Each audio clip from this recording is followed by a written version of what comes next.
We've recorded this episode already, but we felt the need to go back and address some of the things that are going on in the world right now. We recognize that there's a lot of turmoil right now after George Floyd was senselessly murdered, and there's been a lot of protests and a lot of things happening across the country. And so we just wanted to take a minute before this episode actually starts and just say that it's a terrible thing when people die for just being who they are, for just having a certain color of skin, and we just want to emphasize and echo, as everyone else has on this issue, or that we definitely don't condone the actions of this policeman or any of the police that were involved. And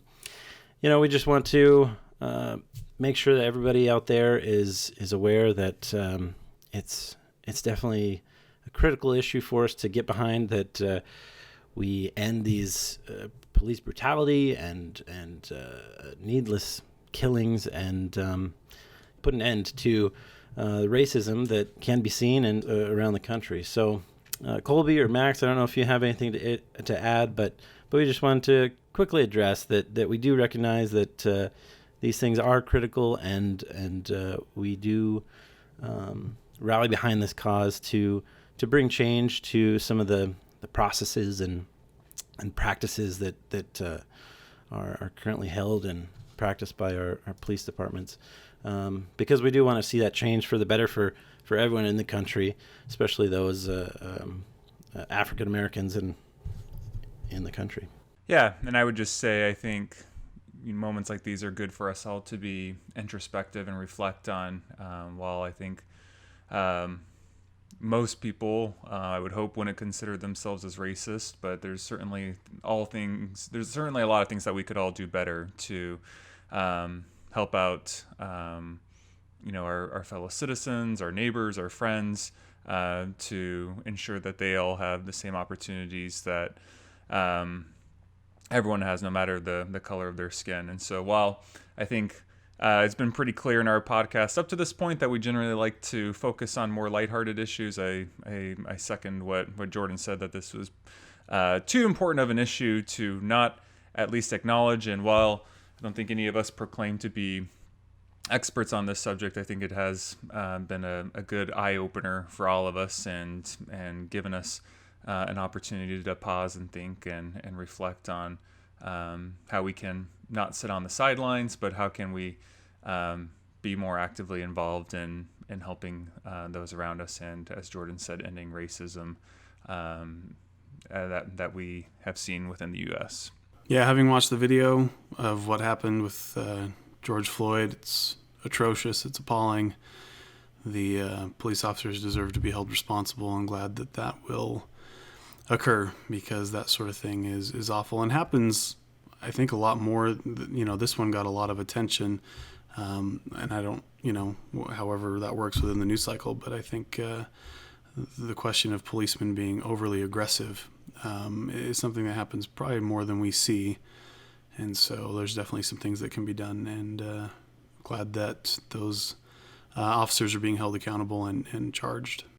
Yeah, thanks, guys. I think, as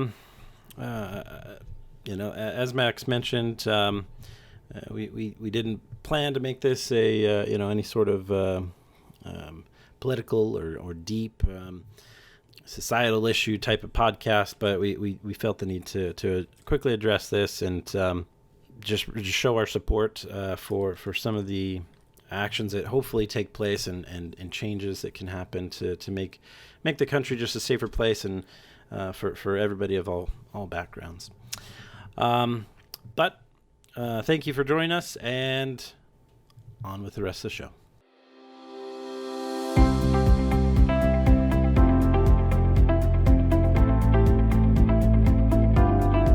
Welcome to the Couchboard podcast, where we naively talk about anything and everything for your listening pleasure. I am Jordan, and as always, have with me Max and Colby. How you guys doing? Idaho. Fantastic. What? Yeah, I don't know what that was. Doing really good. well. Oh, good. I thought you said Idaho. I said Heidi Ho. Oh, Idaho. It's like Idaho. Okay. Been quite the week. Quarantine. How's that still going? It's the same as it always is going. Nothing is different ever. We're like the vultures in Jungle Book. Yeah. Are those the vultures? Right? Yeah. What do you want to do? I don't know. What do you want to do? Yeah. Sorry, what were you saying, Max? We got away from home and we're visiting the in-laws this week, so it's nice to have a change of scenery and be in some cooler weather, so that feels good. Yeah. Yeah, I was getting really tired of my house and my home office. I needed a break. Yeah. I mean, I don't think we ever felt like we couldn't leave the house, but it's kind of like, well, there's nothing really to leave. Right, the house. what are you going to do? There's no reason. Exactly. You can't even go like walk around a grocery store. Yeah. Yeah. Isn't that like a thing that moms do where they like to go up every single aisle of the grocery store before they leave the grocery store just so they can make it take as long as humanly possible before they have to go back home? I don't doubt it. I do that so I remember things that aren't on my list. I do too. I zoom up and down them. So I'm like, oh yeah. Does that help though? Because there's just so much, like on any one aisle in the grocery store, there's just like a billion things in there. You got to keep your head on a swivel. You're whipping left and right. It doesn't help me remember everything, but it does help me remember some things that I'll see and be like, oh yeah, I wanted that. Oh man. Well, SpaceX, they successfully launched with NASA astronauts. That was a big deal. That was awesome. Yeah, pretty neat. Did you guys catch clips of it? I watched it. I watched it live. I was on the freeway, and then with like 5 minutes, I was like, you know what? I need to pull off and see this thing because we haven't had one of these in like 10 years, and so I just didn't want to miss it, and I'm glad I did. I did find myself getting like on the edge of my seat, and like my heart started my heart rate started accelerating, like the butterflies. I was just like, I'm sure a bunch of really smart people have crunched these numbers a billion times, but it's still just a little scary. It was worrisome because it's a private company, and you're like, if the government kills people, I mean, you kind of expect that. But like, if this private company kills people, bye-bye SpaceX, probably. Yeah. Right. Well, I heard at one point there was like a 1 in 300 chance of success. Like, it wasn't like, it wasn't like. I don't know about that. That sounds a little far-fetched. Probably not like they die in all the other, instances, but like they did have like the abort plan where they land off the coast of Ireland without getting all the way there. Yeah, probably at every point along that trajectory, it could have gone wrong, and that probably, made the risk factor greater. Anyway, it was neat. I just loved watching, the white with the black stripe missile, rocket just zoom up, and the NASA logo. It was just fun to see that again, and it was just pretty historic. And then I don't know if you catch them actually docking. I didn't. It was fun, but it took a long time. It's like how long would like an hour and a half, maybe 2 hours to get everything, like for them to be like feet away from the space station, creeping next to it. And then even once they're docked, they've got to make sure that everything's pressurized correctly. And then like the tube that actually connects the capsule to the space station has to be pressurized. There's like so many steps.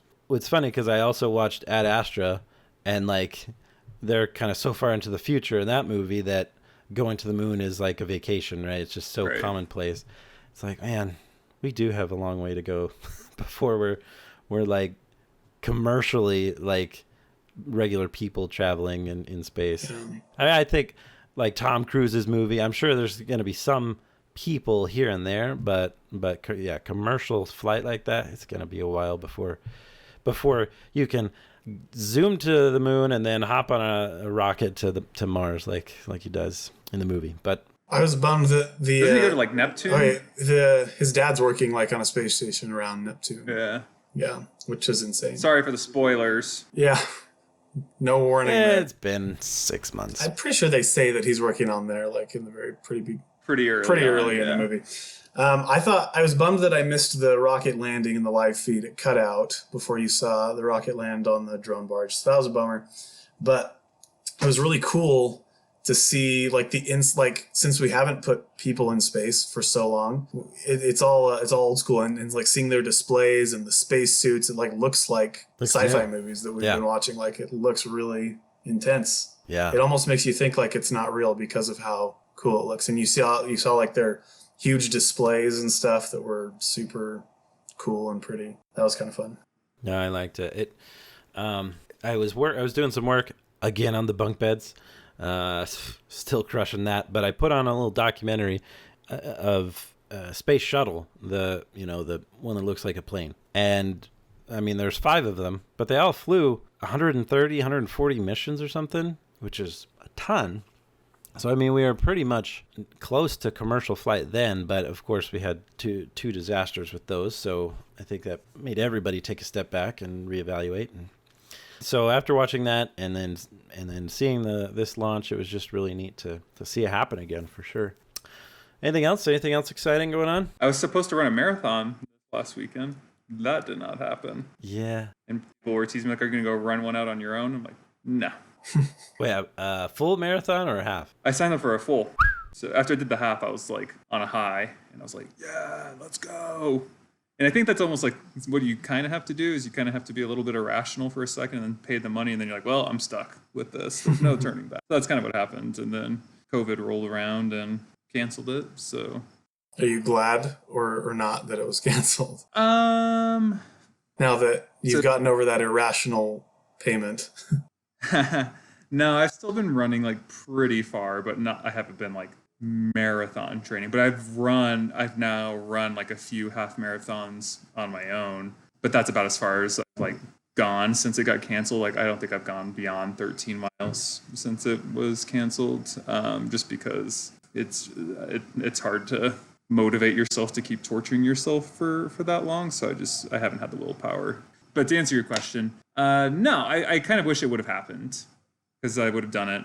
It would be over. I can check it off of the old bucket list.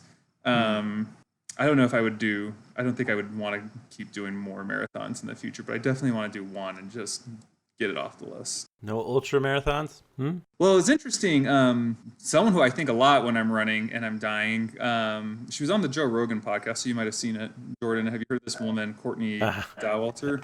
Yeah. Amazing. Just an amazing person. And so, yeah, I've watched like a few videos about her after I listened to her interview on Joe Rogan's podcast, but she's just crazy. And I love how like they ask her like, so what's like your diet? Like that was my favorite. I guess I should back up. So for people who don't know, like this woman is like, well, how long is an ultra marathon? Well, I think the one she did in Moab was like 200 plus miles, if I'm not mistaken. Yeah, I think they're ultra marathons are anything over 100. No, I think technically ultra marathons are like, I think they'll even consider like anything like in like the 30s. They still consider like an. Oh yeah. So like it's one of those things where there's not really like it's hard to define ultra marathon is, but yeah. She does like she does ultra like. Yeah, a lot of them. Well, and she ran like there was one in Moab that she did, and she ran 200 miles, and she beat everyone, men, women. How long does that take? Days. It took days, her, yeah. I want to say it took her 2 or 3 days. Wow. And so they have little pit stops for you. Yeah. And at one point she laid down. What'd she say? It was for a minute or for an hour? A minute, I think she said. I didn't know if it was at one of the pit stops or I thought she slept on Joe's podcast. I thought she was saying she just slept like on the side of the trail. Just real quick. And she'll have like people that like run legs of it with her, so she's not totally on her own. But the interesting thing about that one is she beat all the men. And I think maybe they said that, I don't know where I heard this, maybe it was on Joe's podcast as well, where they kind of speculated that, when you're running hundreds and hundreds of miles, like it becomes less of a question of your physical abilities and more of just like your brain and how hard you can just keep going. Yeah. Because she even went blind on that one for a little bit and just kept pushing through it. So. What I found was interesting was when she was telling Joe about after the race and how like she has a hard time sleeping for like a couple of days because like her body is just like, I'm like, something about this probably isn't that healthy. Yeah, it's probably not good for your health long. Pretty intense. And yeah, she just has a diet of like nachos and hot dogs or something. Like, what do you eat after the race? She's like nachos, beer, quesadillas. She's like, I love eating quesadillas out there on the trail. Well, when you're running that much, you really can eat anything. Yeah. You should eat anything. Well, quick review, I will circle back to Ad Astra. It got lackluster reviews, but I think it was pretty darn good. It was I thought it was accurate, of what space travel will be like. As far as like the commercial side, yes, but then like the length of time that you are going to be in isolation and things, and like how realistic it would feel on your brain. Like, because I think it took him 70 days, which I don't know how fast he's going, that it takes 70 days to get to Neptune. But I was thinking about that. I was like, we've been in like, not now, we've kind of passed it now, but we've been in like this COVID-19 quarantine for like 70 days, and it's felt pretty crazy feeling. So like, if you're in space alone, yeah, you would start to, again, spoiler, he kind of loses his mind. But it was fun. I thought it was interesting. I don't know if I would want to watch it again. I would say a solid 7.7 out of 10. Oh, wow. I'd give it like a solid 7, at maybe a little bit lower, but 7 out of 10. Colby, you saw it, right? 6.5 out of 10? 6.5. Not 6.6. No, 6.5. Gotta work for it. All right, let's do it. Let's jump into our topic tonight. Today we'll be talking, we'll take a little different route. We're going to be talking about hobbies and kind of why it's important to have hobbies and how we can have hobbies and what our hobbies are, a little bit of everything. So, but I was reading this article by a Jaime L Kurtz Ph.D. It's titled 6 Reasons to Get a Hobby. And so she just goes through and lists, I mean, it's a pretty quick article, so I do suggest going and reading it. But she just breaks down 6 reasons it's important to have hobbies and why they're beneficial to us and those around us. But she starts off by referencing Bowling Alone. I guess it's a book made a couple waves back in early 2000s by Robert Putnam. And the premise of his book is like, we're not connecting anymore as society, and like we are not getting out of our house and we're not connecting with those around us like we did in the past. So what do you guys think about that? Do you think that, now this article is from 2015, but still pretty relevant. But do you think that given this new age, do you think we're becoming less detached from people around us? Are we connecting less? Or do you think we're connecting more? Max, what do you think? I would say we're probably connecting less. It's easier to connect virtually. I mean, and I don't want to, this is like one of the most annoying things that I hear people talk about. They're like, kids these days don't even know how to socialize because it's all over cell phones, text messages and stuff like that. So I don't want to go down that rabbit hole. But I just think, I just think that it's easier to entertain yourself and have hobbies at home more now than ever before. And it's also just easier to interact with people from your home. People still definitely get out and do stuff and have fun and everything. But if we're just asking, is it happening less? I'd say, yeah. I don't know if it's like huge, but I would say there's probably a noticeable difference. Yeah, I agree. I think there's a big difference. I think we do a lot less social interaction these days. It's hard to segment this lockdown time from real life because I can hardly remember real life at this point. But I think definitely we do. And I think it's because, like Max said, I think people definitely do socialize and go out and do things that are social things. But it's harder to do that nowadays because I guess it's not harder to do that, but it's easier to do other things on your own that are distracting or fulfilling. And so people do it less because there's lots of other things you can do to fill your time that are easier. Yeah. I also think like it's easier to learn things at home more so than ever before. Like I think of like one of my hobbies is I love to bake. But like I don't, and I'm sure back in the day, like you'd go over to your friend's house or like go to a class or something to watch and learn how to bake. And now I just watch tons of YouTube videos and read like a ton of stuff on the internet to figure it out. And so maybe that's part of it too, is that you can just learn stuff on your own now. You don't always need to go out and find someone to teach you. Yeah, it used to be if I had to do something handy around the house, I'd ask my dad, or I'd, go ask my grandpa or whatever, how should I do this? But now you just look up a YouTube video. Right. Yeah, I think I've learned so much. I mean, many of my hobbies I've learned from the internet, from watching YouTube videos. It's such a benefit in a lot of ways. I mean, I don't know how you could pick up, I don't know how you could think to yourself back in, we'll even say the 90s or the 80s, but it would be difficult to pick something up on your own and just, if you're thinking to yourself, I would like to learn about X, it's like, where do you go to start to do that? The library, or, now there's 100 people online showing in-depth videos about how to get into whatever you want. Like, it's incredible how much information is out there. So the world's getting smaller, but we're also getting a little bit more closed off, for sure. I think, like Max was saying, I think there's more hobbies that can be done on our own, but I think a lot of these things can be done over a bit of a social network, right? Where we can, maybe it is virtually, or maybe we're connecting in different ways with people sharing the same interest, but it'd be hard to quantify. Do people have more hobbies or more quality hobbies now versus 30 years ago? But it would be interesting if there were some data on that, for sure. All right, well, so let's jump into some of these 6 reasons to get a hobby, and feel free to interject, and we'll discuss some of this fun stuff. All right, so one thing, so she starts off by saying hobbies help you structure your time, which I thought is pretty true, and that could be for better or for worse, right? You could say, well, put the kids to bed, and it's time to watch TV, right? I mean, there's some structure to that. No matter what it is, if you have a set schedule with something, you're bound to, acclimate to it more and to do it more. Before COVID, every day after work, I would just head to the gym, right? And it was easy, right? To just on my way home, stop off at the gym and get your workout in.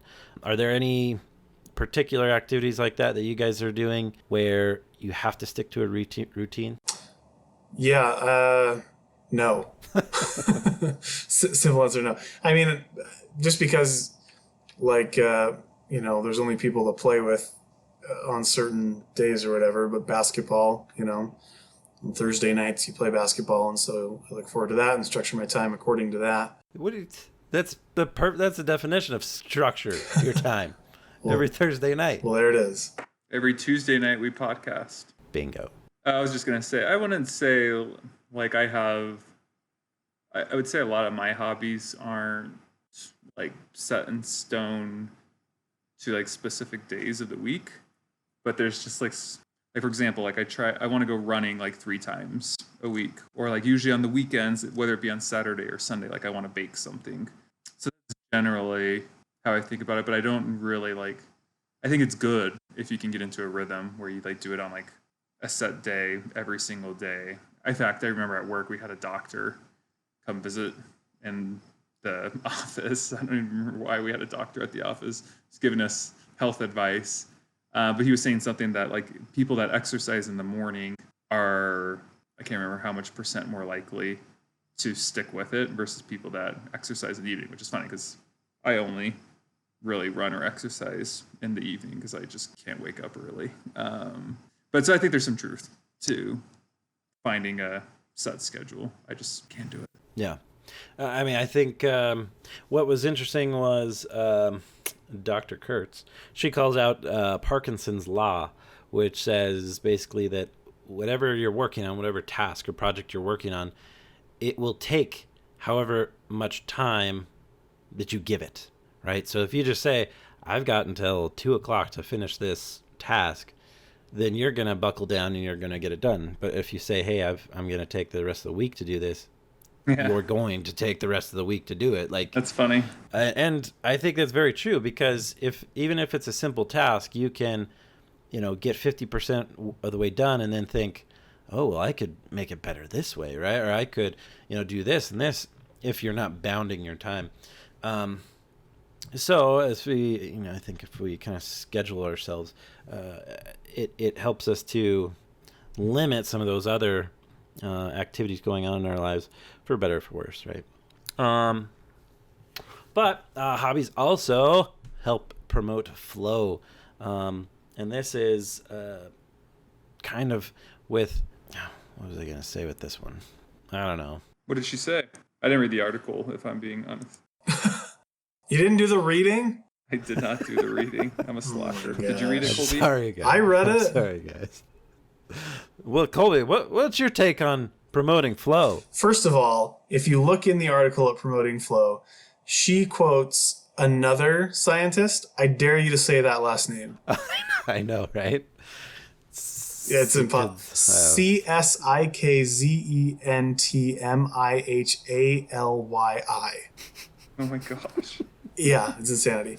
Anyway, the flow. So what I got from the flow is just like you get really, like I didn't really understand why it's called flow, because it doesn't seem like it is about flow. It's about. I feel like I've heard this word before, though. It's about getting like lost in what you're doing, right? It's about getting absorbed, kind of an enjoyment in something, to the point where the time goes by, and you're so involved in it that you don't notice the time going by. Yeah, and the psychologist referenced calls it almost like, and it says it's an increasingly elusive state. So it's like a feeling, almost like a state of being that you can get to when you lose yourself in your activity. Yeah, that's what Dr. Sigzimali said. They sure did. Mahali. How about we just stick to Mahali? Their first name is basically in their last name, too. Yeah. Wow. It is. That's pretty awesome. Anyway. But I think everyone can relate with that idea. Like, it's like a fun feeling to have when you're just like lost in the moment and just like firing on all cylinders, and just like every part of you just enjoys what you're engaged in. And yeah, I get that way when I go snowboarding. When if it's been a while since I've been, it's like, okay, I got to kind of reteach myself, like do this and this. But once I like kind of pass that hump and I'm just going down the mountain, it's like, like this is it. Like this is what I came here for. Just that release and just, I don't know, joy that comes from that. It's weird because, like, I'm sure that's the best state to be in, because it's like ultra productive, right? Because you're just firing on all cylinders. But also, it just like, I don't know, it feels like it's like the border of healthy and unhealthy, because it's like to the point of obsession almost. But I think that's how athletes get too. Like when I play sports, I try and do things way outside my physical abilities, and you sacrifice your body on a whim, not even thinking, just trying to, do the best that you can. And when you're in that state, and so it's definitely a good place to be in some aspects, but I feel like it could go too far. Maybe, I don't know. Yeah, I think we talked about how our hobbies have changed societally, right? Going back to that Bowling Alone book, the idea is there's not as many bowling leagues and people in bowling leagues, and so you just end up going to the bowling alley by yourself. But I think that certain hobbies, you can definitely they could be activities that put you where you have to work with other people, and can foster some new connections. Colby, you do basketball and things, and I think those type of hobbies are definitely something that it's just different than just hanging out by yourself and doing your own thing. It is. Question: Have you guys ever gone to the movies by yourself? Yeah, with Star Wars, with a dreadful Episode 9. Terrible. I went by myself. Terrible. Because my wife didn't want to. You didn't have someone to complain about it to while you were watching it. No, I made the audience know how I felt. It's interesting because like when I was growing up and like in high school and stuff, I never would have gone to the movies by myself, like ever. But I've done it now, and like I guess maybe it's like when you have kids or something, you go and it's actually therapeutic to go to a movie by yourself. But Anyway, that was just a question I had, or a thought I had. Yes, Colby, you're weird. You have problems. You should stop going to the movies by yourself. If that You guys have been too. I've only been once by myself. Stop looking for validation from Colby. No, I think I've been a couple of times. Maybe a couple. Endgame, episode 9. The ones where I want to go opening night, but Melissa's like, nah, I don't really care to go. You know, when there's a ton of people there, and I'll have to ask questions. So it's like, okay, I'll go by myself. Yeah, I've only ever done it when Brooke and the kids are out of town and I'm on my own. I did it when Emily was out of town, and it was fine. It also just, I don't know, for whatever reason, it feels a little weird. It's like, why am I spending money I know this doesn't make any sense, but I'm like, why am I watching a movie totally by myself? And then I'm also insecure because of people judging me. Like, that guy's just here without any friends. Yeah. So, but I'm going to be more secure, and I'm just going to start going to movies. I actually have a brother-in-law that likes to watch movies as much as I do, so generally we can get out of the house in the evening and go watch a movie together. So I always have like a go-to. Well, what's funny is this point that Dr. Kurtz make is they can help you meet new people. But here we are saying no.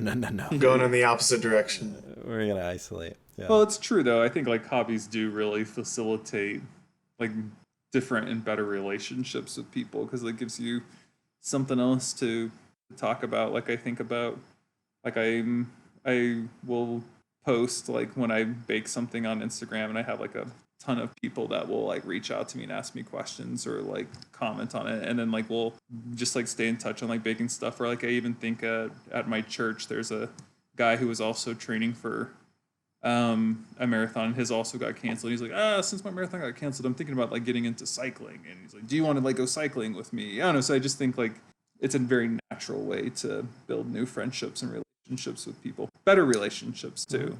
Mm-hmm. Yeah, it makes it more interesting. Like if I see somebody in my neighborhood that I play basketball with, if I didn't know them from basketball, I used to be like, mowing the lawn. Oh, hey. Cool, man. Yeah. But now we can talk about, that was so fun, or that was so crazy when that happened. And, there's a conversation starter, a gateway to other topics and getting to know somebody better on multiple levels. Mm-hmm. Mm-hmm. Hobbies make you interesting. It's always fun to have something when you meet someone new and they ask, hey, what do you do for fun? What are your hobbies? It's never fun to be like, well, I don't do anything. But at the same time, I've done that because life has not been conducive to it, right? With kids and stuff, running around and work, being busy. Sometimes you just don't feel interesting. It's like, yeah, I don't know. I don't really do anything fun right now. Like, I'm just work, dinner, bed, and repeat, But some of these other tips here and setting time aside, I think can help you break out of that. It's funny, like, you think about like getting a new job or starting a class for the first time, and they're always like, tell us about yourself. What are your hobbies? And you're like, I do the same things everyone does. And then somebody else is like, I climbed a 500-foot rock face over this weekend with my bare hands and feet. And you're like, oh, I'm pretty lame. Yeah. And 10 minutes later, you're like, I should have said. Yeah. Well, when I was in business school, like it was like part of like the culture, like the last 2 bullets on your resume would just be stuff about you, just like random stuff. And like every interview I went into, that's like they would like pull out my resume and they would just go right like to the bottom, because like they don't really want to like they're tired. They've been doing like back-to-back interviews all day, and they just want to talk about anything but work stuff. And so and that was nice. Like to your point, Colby, like I had time to like really think out like what are like my best hobbies that like make me unique. But it's also like part of how you brand yourself, even like professionally. Like it's just like a way for people to remember you. I think it's like a missed opportunity if you can't give people a lens into what makes you you. So Yep. I think I've been given interviews based on some of those random facts or what, I don't know, hobbies that you might list on a resume, because that was like what they wanted to talk about right away. For sure. And there's nothing wrong with that. I mean, I think and this is going back to like my when I was in my undergrad. Like I remember it's like one of like, I think there's 2 points here. It's like one thing I remember them saying, like first day of when I started my major, they're like, all right, myth number one is that the best candidate gets the job. They're like, absolutely false. Like the person with like the most connections and the most relationships is the one who gets the job. And I think hobbies are a way to help you form those connections, relationships. Like shoot, like I remember talking with a guy once about like scouts, and he was asking me about like, what'd you do for your Eagle Scout project? And so it's just, again, it's just a good way to break the ice. And I think we've all been in those interviewers where like you and the interviewer literally have nothing in common, and it's just a experience for both of you. But then when you both have like stuff in common and you're learning about each other, like it doesn't even feel like an interview anymore. Just like two people just like talking about stuff. Yeah, because these people, like, I mean, obviously you have to be proficient enough to get by, or like they have to feel like you can learn what you're going to do. But I think more important to a lot of people is that I'm going to have to work with you. Like I have to sit near you and interact with you. So like I need to make sure we're going to get along. So many people I don't think appreciate that enough. Like they have to like you.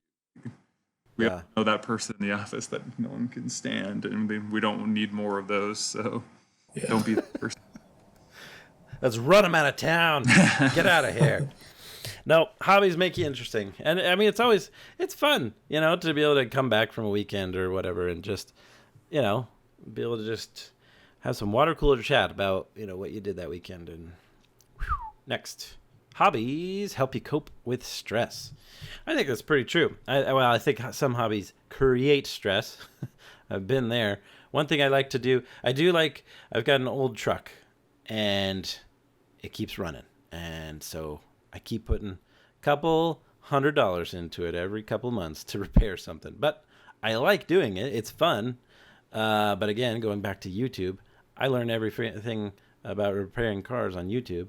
It's like stress relieving to be able to get out there and work with my hands and stuff. But sometimes you get into a rut where you can't, you don't have the right tool, or you can't, for whatever reason, you can't do what you got to do. And it does create some stress. But man, when you finally fix it, when you finally get to that point where it's driving again, it's fantastic. I mean, that makes you forget about everything from work or from, you know, whatever aspect of life where you were feeling some stress. What do you guys think? How do your hobbies help you cope? I just think it's a nice, I think we've used the word like release. Like it's just like, and it's funny that this is coming because I was thinking at like work today. Like since I'm on West Coast hours, and a lot of people I work with are like on the East Coast. So like people are generally signing off during the day, and I'm like one of the few last people that's still online. And several people, when I was talking to them today, they're just like, I got to get out of here and hit the treadmill, or I've got to get out of here and like go exercise, which I just thought was funny. Like that, it's just a very natural thing. Today I went out for a run after work because again I was feeling that same way. I was like, I just like need to get out, and like I don't know how or why it happens, but it just like helps me clear my head and reset. And I think you need to have some kind of hobby to like let you hit that reset button, because otherwise like I find myself, if I don't do something like that, then I just keep thinking about work, or I keep thinking about other things that are stressing me, and I have a hard time distancing myself from them. I think it's kind of funny because I always go to, like, if I'm stressed out and I need to relieve some stress, like I need to like just sit and watch a movie, or I need to like play video games or something. But I find that it does relieve stress, but it's not as effective like as accomplishing something. And I think that feeling of, like Jordan said, you know, fixing the truck and getting it running, and that accomplishment is actually what cures the stress, because it doesn't just take away feelings, but it gives you drive to continue on, because, you know, you still have to deal with the same things, but then you just have more drive to do it rather than just sitting back and doing nothing, which kind of bottles it up for later, I think. So I learned this. It's interesting because like when I'm super stressed out or like upset or frustrated, I start cleaning, like I anger clean. And so like, yeah. I can attest to that. Having been Colby's roommate, if it weren't in college, our apartment would have been a disaster. But like every now and then I'd like come home from school, and then like the apartment would be like spick and span. I'd be like, oh, thank heaven for Colby cleaning it up. Otherwise this place would be a total disaster zone. If you ever have met my mom, it makes complete sense. But yeah, I anger clean like a ton. And it's because like like it's menial and I can think while I do it, but also because it's accomplishing something and it kind of invigorates you to keep accomplishing things. So anyway, I think I've learned that about myself, that accomplishing things is definitely a bigger stress reliever. It doesn't mean I do it all the time because I still watch TV way more than I should. But yeah, I mean that's true. I mean, it's so easy to just come home and watch TV and or play video games or just do nothing, just browse the internet, right, for hours. But you always leave with the feeling of like, man, what did I just do? Like even if it's sorry, go ahead. I would just say even something show you enjoy or something, you just don't feel that fulfilled. I was just gonna say it's also terrifying how much time you can just sink without really recognizing it. Like I mean, like I think of YouTube, which I am a big culprit of watching too much YouTube, but just like you watch a video and then it'll take you into another video or recommend like another few videos, and then I'll just keep going and going and going and going and going. And then you are kind of left with like, yeah, you learn some things and it's interesting, but you're also kind of left with a little bit of emptiness. What did I just spend the last couple hours of my life on? Whereas I totally agree with you guys when you're talking about cleaning, like there's like a very tangible result from that, or like fixing a car. In fact, I am like the least handy person on the planet. And my car last year broke down and I took it to a mechanic and they wanted to charge me like $400. And I was like, dude, my car's worth like $500. I'm not going to spend $400 to have you fix it. So I called up my brother-in-law who used to be a mechanic in high school, and he sent me a YouTube video, and I watched the YouTube video, and I went and got like a $40 part from AutoZone. And again, me, who's like the least handy person on the planet, I was able to like fix it in an hour. But I remember just like when I was done, I was like, I was like, this is why people fix cars, because like this is like one of the most satisfying things in the world. It's like I did this myself and I saved myself like $400 in the process. Like I'm a man. So yeah, no, it feels good. And now what I'm going to take away, one thing I'll take away is setting some bounds to this, right? And trying to, or setting a goal, right? Next time I have to fix something up on the truck or whatever, say, all right, I'm going to knock this out in 2 hours or whatever, and see if I can't incorporate that. But yeah, I think accomplishing stuff with your hobbies makes you just want to do them more, right? It makes you just feel that much more fulfilled. So lastly, the benefits can spill over into other aspects of your life. I think as you get enjoyment from your hobby, it's going to just make you a better husband, better father, better friend or coworker, right? And as you structure your life, not around your hobby necessarily, but setting aside some time with your hobby, whatever it may be, it's going to just make you that much more productive. And I don't know, I think I definitely enjoy this little article, and I think that it's going to make me look, reanalyze the way I do things around the house or with things that I enjoy. I don't know. How else do you guys think benefits can spill over into the rest of your life? Well, the other day I was at church, and I think a lot of people have struggled with this. And this, when I say church, this was all on Zoom. I was going to say. Yeah, before people start shaming me. But anyways, I think a lot of people struggle with this lately, with this guy who I consider to be an awesome human being and just successful in all facets of his life. But he was saying that he was just struggling with finding his rhythm, his purpose, whatever you want to call it. And I think part of it is just like working from home, like just lines are blurred. That used to be a little bit more real or a little bit more tangible. But I think like when you think of like hobbies, there's just like different dimensions of our lives that it's like good to have like different hobbies for. I had a close friend a few years ago that made a huge impact on my life. He unfortunately ended up passing away from brain cancer. But one thing like he always like emphasized in his life was like having like, he's like, I need to have like spiritual goals, I need to have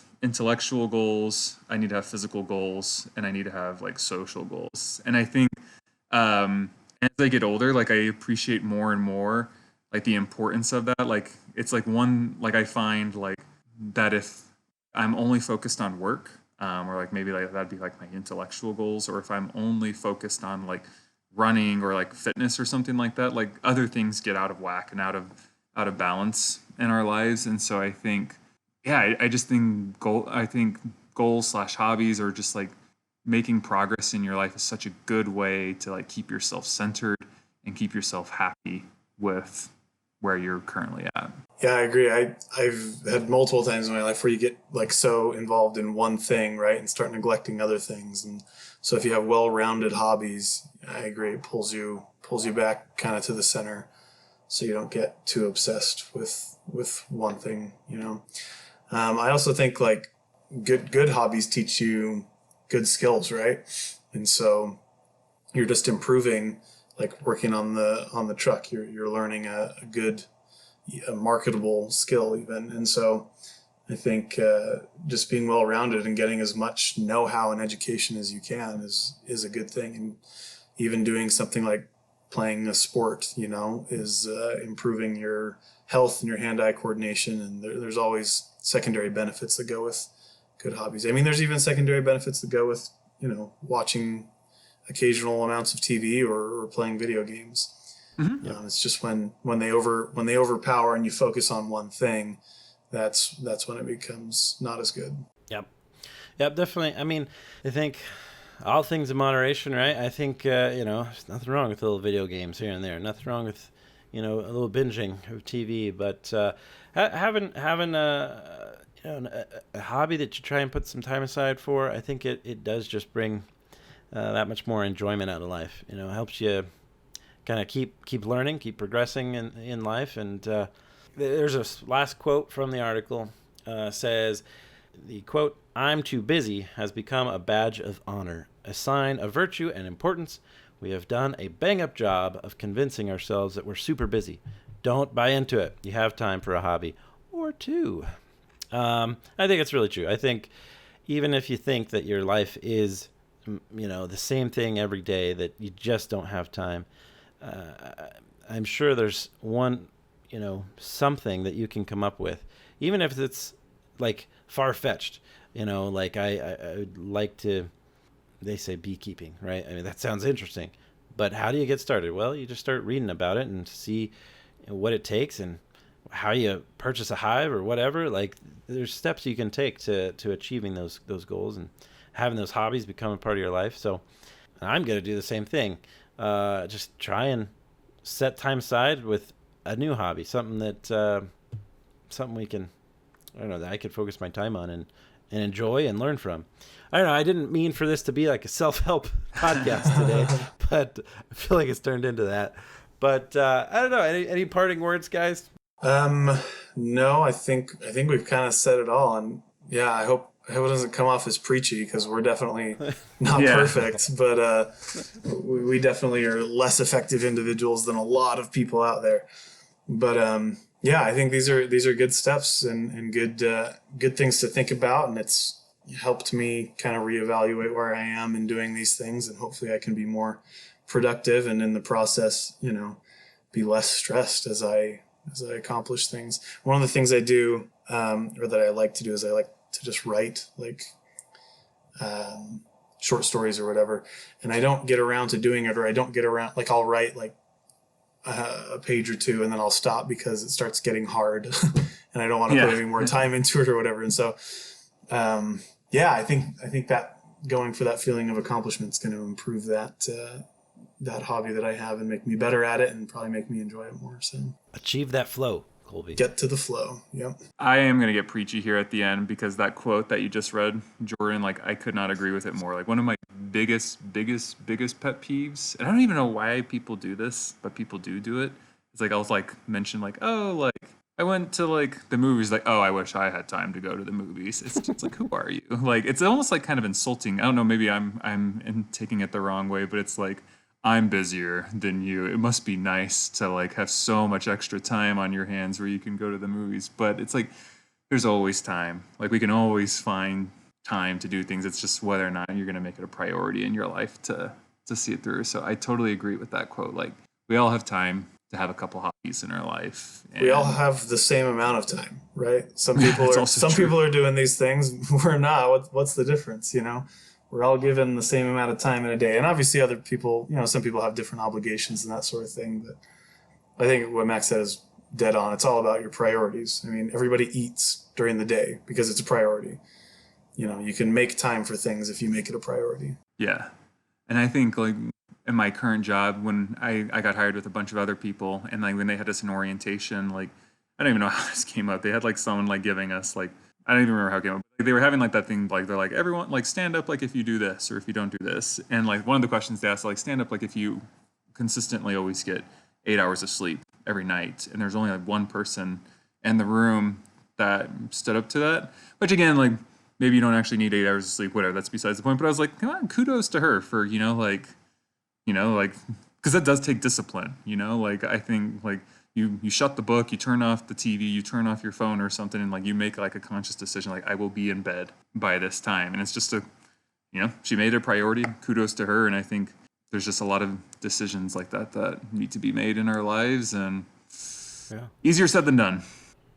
Yeah, I mean, it is, I think, especially with work, work is, it runs our lives for the most part, right? But there's busier times at work, and there's, times that it's not so much. And I think we can't get into the groove of, oh, I've got to put, 12 hours in at the office or whatever. Like, no, you don't have to do that every day. And, I think that's where people, lean on that. Oh, I'm too busy as like a badge of honor. Like I'm putting in too many hours at work. Like, that's not necessarily a good thing, right? Just like getting 4 hours of sleep isn't necessarily a good thing.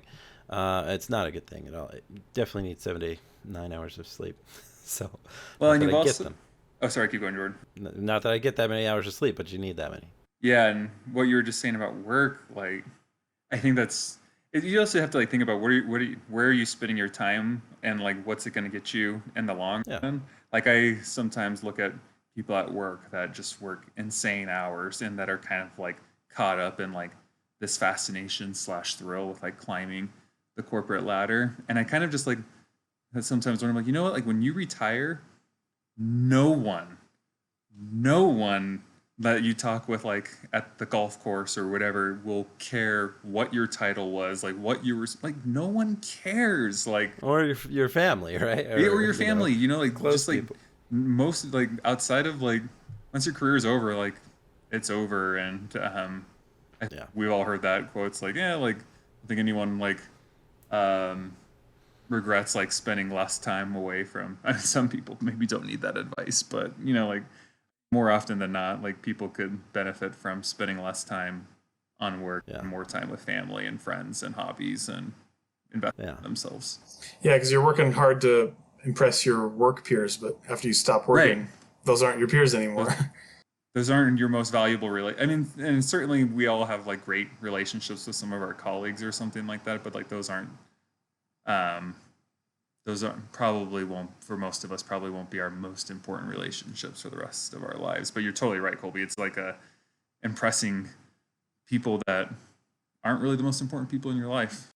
Which, to bring up another point, as I was reading through kind of some of this stuff and what we were planning on talking about and jotting some stuff down, one of the things we were going to talk about is like what keeps you from pursuing your hobbies. And my first thought was my kids. They stop me from doing things that I want to do sometimes, but those are the important relationships. And what's awesome though is the times where I can do my hobbies with them around and include them in it, and build those important relationships. Like if I'm building anything, if I'm assembling a piece of furniture, building something out in the yard, doesn't matter.